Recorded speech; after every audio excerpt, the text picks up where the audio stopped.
tripod. So, in today's episode, I wanted to discuss, especially with Christmas, just passing. I've missed a few days of filming, so it's been chaotic. It's been very, holiday season, there's a lot going on. So, seeing family, updating family about what's going on in my life and in their lives, and like shopping, last minute shopping, and that was disastrous. So, yeah, I think this year I've acclimated more to the entire consumerism scheme and just like buying meaningful gifts for like family and friends. I do heavily believe in that because if you're going to be investing your money into something, you want it to be meaningful, you want it to be long lasting, you don't want it to be something materialistic that they'll throw away 5-10 years from now. So so I think consumerism is a topic that I want to cover today, especially with having gone to the mall post Christmas. And I'm still going to post this as my thoughts for 12, 24, 25 and continue on with that series. But yeah, so I went to the mall today, a really big mall where I live in California. And oh man, the amount of people that were there completely baffled me, especially being post Christmas. But I think with all the holiday sales going on, it was, everyone's trying to get in there 40-50% off. So, which is understandable, and use their gift cards. So, it was just overwhelming. I went to a few stores that are more like high end, or not high end, but like more mainstream. So Skims, Kim Kardashian's line, and a lot of her stuff was reflective of like athletic wear, but also like intimate wear. And there was a BBL jacket that kind of like was similar to the Lululemon one. And I just thought it was so interesting because a lot of these clothing items are like, they go for like at least 60 to like 100, $200. And I think it's absurd for the price that you have to pay for that type of quality clothing. And not only that, but it's like, I kind of saw how materialistic people were in the mall. Like, a lot of people were waiting in line at Louis Vuitton, at the Gucci store. Like, there was security having to escort people into the shop. And I think seeing that, in a sense, grossed me out. And ever since, being more inclined to the environment and like environmental action and environmental science and policy is something I want to go into. Let me just make that clear. I'm currently applying for transfer in community college, and I will see in a few months where I end up. And a year from now, life could be completely different. So, I'm excited for that journey a lot. And I think since researching more into more, like shopping sustainably, minimizing the clothes in my closet, wearing secondhand, like going thrift shopping and saving my own money and for my own peace of mind, like that has led me to be grossed out when I go to the mall. If that it makes any sense, like, because there's so many things that are trying to grab onto your attention, and it's extremely overwhelming. And even my brother, like walking around with him today, he was like, I need to get out of here. Like, he's like, it's too crowded. And I was like, hey, like, we don't get out of the house often or go to the mall and stuff like that together. Let's just enjoy it while we're here. But of course, in the back of my mind, I'm just like, yeah, it kind of grosses me out too. Like, of course, I love spending time with like family and quality time and stuff. But I think being at the mall it's just not the atmosphere, if you get what I mean. Like, if I ever need to pick up something from the mall, it's get that and go. Like, there's no lingering. Or if the movie theater is attached to the mall, or if I'm like craving a snack from the mall, then like that's the most. Or trying to like find like a size shoe that fits, then I'll go to the mall for like maybe max an hour to 2 hours, but nothing longer because I cannot handle it any longer than that in the mall. And I remember the first time after taking my AP Environmental Science class, I walked in and I was like, I almost puked. I'm going to be so real. It was 2020, and I think 2021, I went to the mall again after like 2 years. And having taken that class, I was just like, this is gross. Like, I did a project on fast fashion and it just completely grossed me out. I was like, this is disgusting.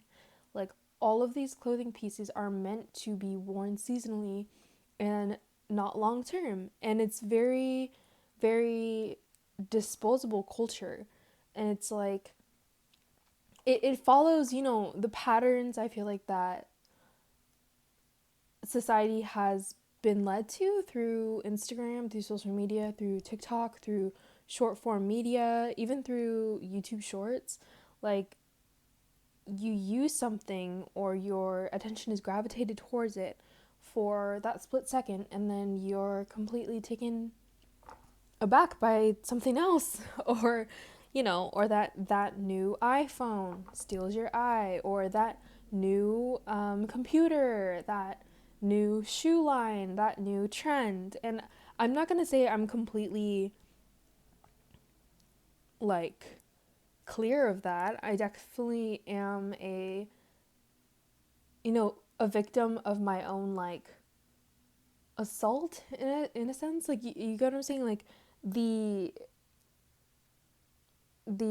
opposer of this, not opposer, I'm trying to find the word, but like the person who's also pushing this on myself, because I see media, I see those new shoes, and it's so easy to be like, I want that, I'm gonna get it. And in a day and age where I am working, um I'm definitely like, I fall into that. Like, oh, okay, these Uggs are cute, but they're very seasonal. Or these Birkenstocks, these Boston Birkenstocks that everyone started wearing within the past year, they're cute. I want them. I'm going to get them.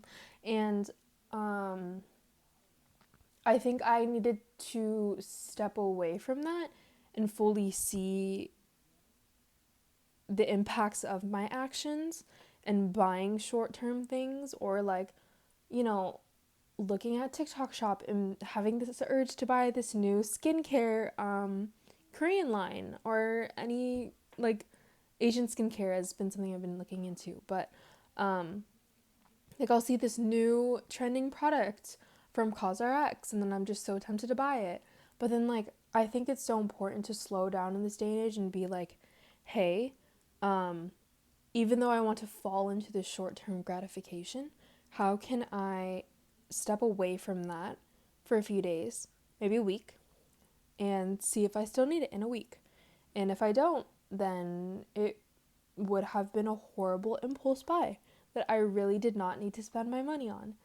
And I think looking into things now, I'm just like, I think money should be spent more so on experiences, and whether that be, I go boarding, so snowboarding, but shop sustainably. Don't buy a snow jacket for every day of the week when you don't need one, and don't buy unnecessary gear. Like, if you have gloves, use those gloves. There's nothing wrong with them. There's no need to buy 2, 3, 4 pairs of gloves. Or same with like snowboards. Like, I've seen people have a collection of snowboards. It's like, do you really need that many boards? I think you just need one solid Burton Solomon, whatever the case may be. What that solid board, and just stick to it. And yeah, I feel like we're just growing up in a day and age that's so inclined for the next new greatest thing to keep in touch with reality, when that's not reality. That just distorts our whole reality. The short attention span, the instant gratification, the fast fashion trends that people want to follow.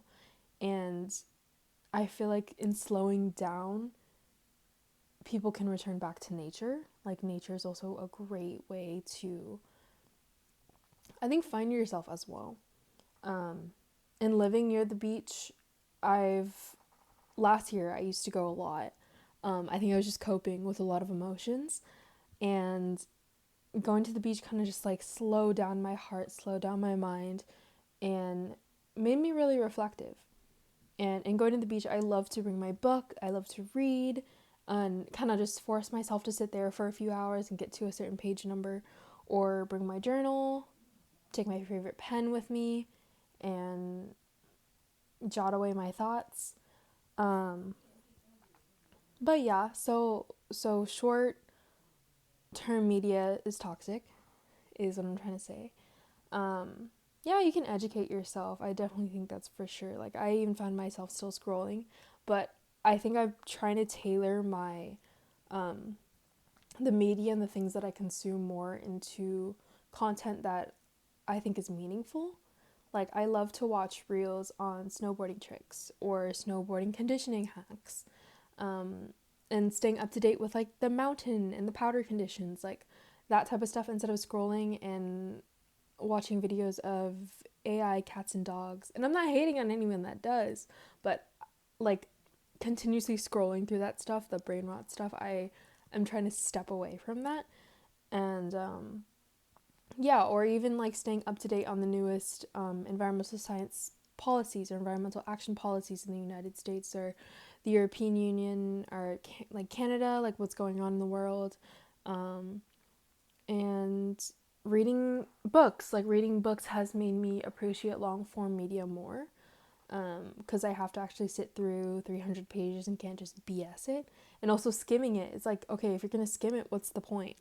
Like, if someone were to ask me, in the back of my head whenever I'm reading a book, if someone were to ask me what this book is about and I don't know, then there's an issue. You know what I mean? Like, then it's like, um why did you invest your time into it?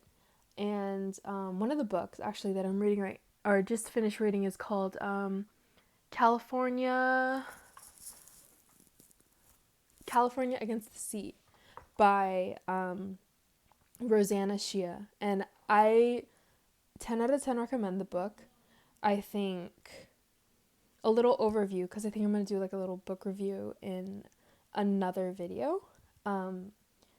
Just to like give a rundown, because it's very, very interesting.